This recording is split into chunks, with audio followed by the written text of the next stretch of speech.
আলহামদুলিল্লাহ।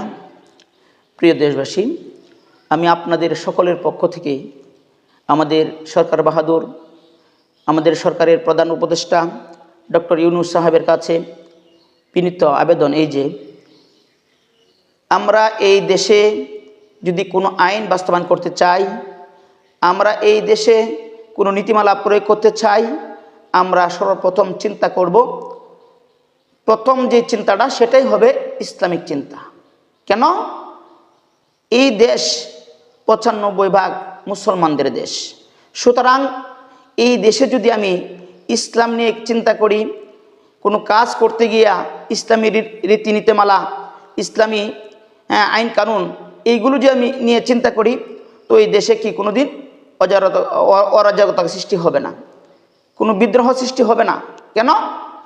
৯৫% মুসলমান তারা আমার পক্ষে থাকবে। যদি ৯৫% মানুষ আমার পক্ষে থাকে, তাহলে এই দেশে যে আইনেই করেন, কোনো আইনেই আল্লাহর রহমতে কি হবে না, আপনার অরাজকতা সৃষ্টি করবে না, আপনার দাঙ্গা হাঙ্গা সৃষ্টি হবে না, আপনার বিরুদ্ধে কোনো কোনো কলা কৌশল কেউ কি করবে না, তুলে ধরবে না।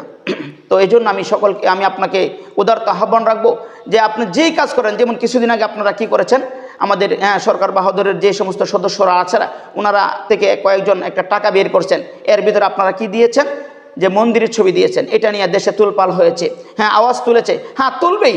কারণ ৯৫% মুসলমানের দেশে আপনারা যদি কি করেন, ইসলামিক কোনো কাজ অথবা ইসলামিক কোনো স্মৃতি আপনারা আমাদের সামনে, চোখের সামনে ধরে তুলেন, তো আমাদের দিলে আঘাত আসবে, আঘাত লাগবে। এই জন্য আমি আপনাদেরকে হুঁশিয়ারির সাথে বলতে চাই, আপনাদেরকে হুঁশিয়ার করে দিতে চাই।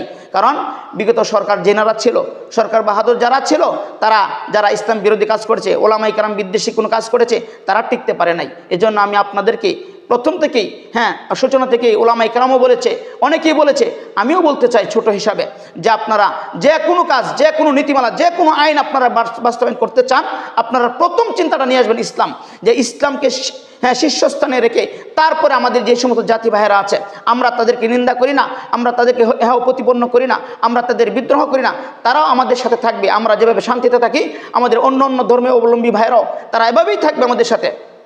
তবে যেন ইসলামের কোনো বেইজ্জতি না হয়, ইসলামকে যেন প্রতিপন্ন না করা হয়, ইসলামকে যেন কোনো মূল্যায়ন না করা, এমন কোনো কাজ আমরা করব না। আমরা যে সমস্ত কাজ, যে সমস্ত নীতিমালা, যে সমস্ত আইন প্রয়োগ করতে চাই, আমরা প্রথম চিন্তা করব ইসলাম, তারপরে চিন্তা করব অন্যদের। আল্লাহ পাক রব্বুল আলামিন সরকার বাহাদুরকে বোঝার তৌফিক দান করুক।